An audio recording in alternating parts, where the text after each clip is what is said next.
ક્ષેત્રના સંચાલકોએ યુવકને માર માર્યો।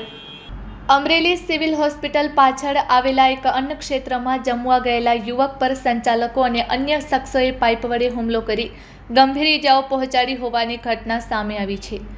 ભોગ બનનાર યુવકને ડાબા હાથમાં ફ્રેક્ચર જેવી ગંભીર ઇજાઓ થતાં હાલ તે સારવાર હેઠળ છે। આ અંગે ગોપાલ ગ્રામના મહેશભાઈ પ્રેમજીભાઈ રાઠોડ ઉંમર વર્ષ 24, ભરતભાઈ આચાર્ય, કાળુભાઈ હીરાભાઈ ખુમાણ, ચતુરભાઈ દાફડા તથા અન્ય 3 અજાણ્યા ઇસમો સામે ફરિયાદ નોંધાવી છે। મળતી માહિતી મુજબ ફરિયાદી યુવક બપોરના સમયે સિવિલ હોસ્પિટલ પાછળ આવેલા અન્ન ક્ષેત્રમાં જમવા માટે ગયો હતો। જમતી વખતે તેને અચાનક ઉબકા આવતા તેણે થાળીમાં થોડા દાળ ભાત બાકી રાખ્યા હતા। યુવક જ્યારે થાળી મૂકવા ગયો ત્યારે અન્ન ક્ષેત્રના સંચાલક ભરતભાઈ આચાર્યએ તેને અટકાવ્યો હતો અને પરાણે જમી લેવા અથવા દંડ ભરવા દબાણ કર્યું હતું। યુવકે દંડ પેટે ₹50 આપવા માટે 500ની નોટ કાઢી હતી। આ દરમિયાન આરોપી સંચાલકે યુવકની જ્ઞાતિ પૂછી હતી। યુવકે પોતાની જ્ઞાતિ જણાવતા જ સંચાલક ઉશ્કેરાઈ ગયો હતો અને અન્ય શખ્સોને બોલાવી લીધા હતા।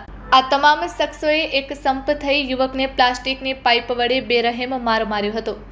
કુલ 7 શખ્સોએ મળીને યુવકને માથામાં જમણા હાથના અંગૂઠા પાસે અને ડાબા હાથમાં પાઇપના ફટકા માર્યા હતા। આ હુમલામાં યુવકને ડાબા હાથમાં ફ્રેક્ચર અને શરીરે મૂઠ ઈજાઓ પહોંચી હતી। હાલ અમરેલી વિભાગના નાયબ પોલીસ અધિક્ષક ચિરાગ દેસાઈ આ અંગે વધુ તપાસ કરી રહ્યા છે। Report by Sarfaraz Khokhar, Vijpadi, Amreli. જાતિ સમાજના એક છોકરાને મોરમાર મારી હાથ ભાંગી નાખવામાં આવેલ હતો। એ બાબતે કાલે છોકરો આ લોકોના માર મારવાથી એક્સપાયર એટલે કે મૃત્યુ પામ્યો છે। કાલ રાતના અમે ડેડ બોડી નહોતી લીધી। કાલ રાત્રે જ અમે પોલીસ અધિકારીઓને એવું જ કીધું હતું કે ભાઈ અમે આ જે છોકરો એક્સપાયર થયો છે એમાં 302 કલમનો ઉમેરો તમે તાત્કાલિક ધોરણે કરો, એટલે અમારા આંદોલન કે ડેડ બોડી એવું કાંઈ અમારે કાંઈ આંદોલન કરવાનું થતા નથી। પણ તંત્ર ક્યાંક ને ક્યાંક જાડી ચામડીનું હોય છે અને ઉપરથી આંકાઓના ઈશારે હાલતું હોય છે। પણ આજે અમે એસપી સાહેબને સવારમાં રૂબરૂ મળ્યા। આ લોકોની જે વેદના અને તકલીફો જોઈ અને એવું નક્કી જ કરી લીધું હતું કે લાસ્ટ વખત આપણે એસપી સાહેબને મળી લઈએ, પછી કાયદો કાયદાની રીતે અને આપણે આપણી રીતે। પણ એસપી સાહેબે માનવતા દાખવી અને આજે 109 એટલે કે 302ની કલમનો ઉમેરો કરવાનું કોર્ટની અંદર પ્રોસેસ ચાલુ કરશે અને મને 1 કલાકની અંદર પ્રોસેસ કરી અમને રિપોર્ટ આપશે।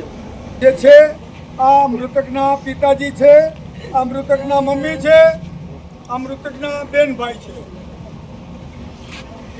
અને કરુણ છે કે એને શબ્દોમાં અમે વર્ણવી શકતા નથી।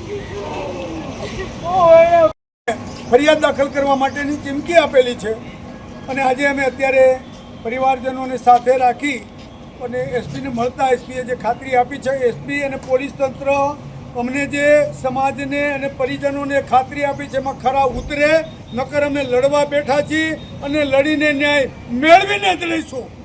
અમારા દીકરાઓની કેટલી લાશ અમે ઉપાડવાના માટે સમાજને વિનંતી છે કે જ્યાં હોય ત્યાંથી આ પરિવારને ન્યાય અપાવવા માટે અમરેલીની સિવિલ ભરી દો।